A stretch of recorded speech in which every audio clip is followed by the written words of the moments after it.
আপনারা জানেন বর্তমান সেনাবাহিনী এবং সরকার একদম মুখোমুখি অবস্থানে আছে।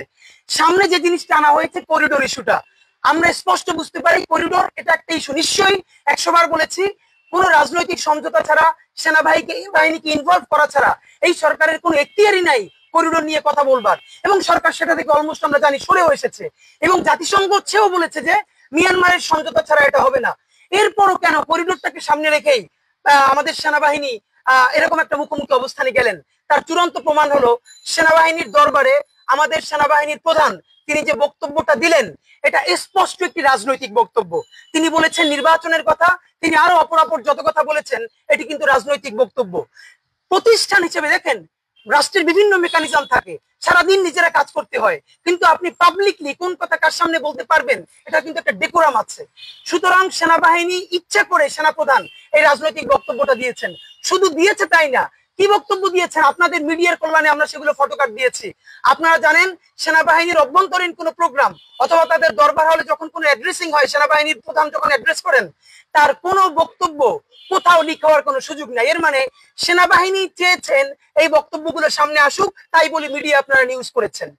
এবং আমরা জেনে এটুকু স্পষ্ট বুঝতে পারছি বর্তমান সরকার এবং সেনাবাহিনী একটা মুখোমুখি অবস্থানে আছে। সেনাবাহিনীর সদস্য ভাইয়েরা, আপনাদেরকে বিনীত অনুরোধ করি এবং দুটো কথা আপনাদেরকে জানাই। এই জুলাইয়ে আপনাদের মালিকানা আছে, শরিকানা আছে, অংশীদারিত্ব আছে। এর মানে এই না এই বাংলাদেশের সেনাবাহিনীর অলমোস্ট সকল জেনারেল আপনারা আওয়ামী লীগের সুবিধাভোগী, এইটা বলতে আমাদের কোনো দ্বিধা নাই। আওয়ামী লীগ যে গুম করেছে, খুন করেছে, হত্যা করেছে, আপনারা জানতেন, অনেকে প্রতিবাদ করেন নাই এবং কোনো না কোনো ভাবে আপনারা সুবিধাভোগী। শেষ সময়ে আপনারা এসে জুলাই জনতার পাশে দাঁড়িয়েছেন, এটুকুন প্রশংসা আপনাদের করতে চাই। এটাও করেছেন নিজ দায়িত্বে, কারণ আপনাদের জুনিয়র অফিসাররা, আপনাদের সৈন্যরা যখন দেখেছেন যে আপনারা জনতার পক্ষে না দাঁড়ালে খুবই মেসাকার ঘটে যেতে পারে, এবং আপনাদের নিজেদের জীবন নাশ হয়ে যেতে পারে, পুরো আর্মি প্রতিষ্ঠানের হায়ারার্কি ভেঙে পড়তে পারে, তখন ইচ্ছায় অথবা বাধ্য হয়ে আর্মির শৃঙ্খলা টিকিয়ে রাখতে আপনারা জনতার পক্ষে দায় নিয়েছেন। এতদিন যে আপনারা বলেছেন যে সেনাবাহিনী কাউকে গুলি চালায় না, কই আমরা তো নেত্রে নিউজে দেখলাম যে সেনাবাহিনী গুলি চালিয়েছে। এরকম অনেক প্রমাণ আছে যে সেনাবাহিনী গুলি চালিয়েছে। এমনকি হেলিকপ্টার থেকে কোথায় কোথায় গুলি হবে, হেলিকপ্টারে যে গুলি উঠেছে, এই যে স্নাইপার উঠেছে, এই অনুমতি কাদের ছিল? এগুলো নিয়ে আমরা বেশি কথা বলি নাই কেন? আমরা চেয়েছি যে যার ভুল বুঝে নতুন জাতীয় ঐক্য গড়ে তুলুক, জুলাইয়ের প্রয়োজনে সবাই ঐক্যবদ্ধ হোক। সুতরাং আমরা এটা যেরকম বলছি এই সেনাবাহিনী বাংলাদেশের পক্ষে দাঁড়িয়েছে, জুলাইয়ের পক্ষে দাঁড়িয়েছে, শুধু তাই না, দেখেন গত প্রায় 10টা মাস ধরে সেনাবাহিনীর সাধারণ সৈনিকেরা রাস্তায় রাস্তায় যেরকম করে টহল দিচ্ছে, পাহারা দিচ্ছে, তারা যদি এরকম মনে প্রাণে কষ্ট না করতো, আমাদের রাষ্ট্র ভেঙে পড়তো, আমরা রাষ্ট্র চালাতে পারতাম না। এই সম্মান রাখে আপনাদেরকে বলতে চাই, মাননীয় সেনাপ্রধান, আপনি যে বক্তব্যটা দিয়েছেন, সেনাপ্রধানের দায়িত্বে থাকা অবস্থা আপনি এই রাজনৈতিক বক্তব্য আপনি দিতে পারেন না।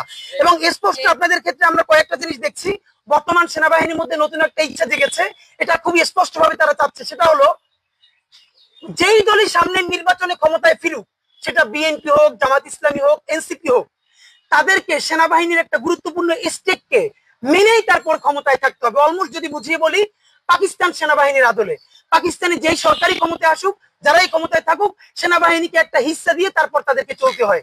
বনিবনাদ না হলে তাদেরকে ক্ষমতা ছেড়ে যেতে হয়।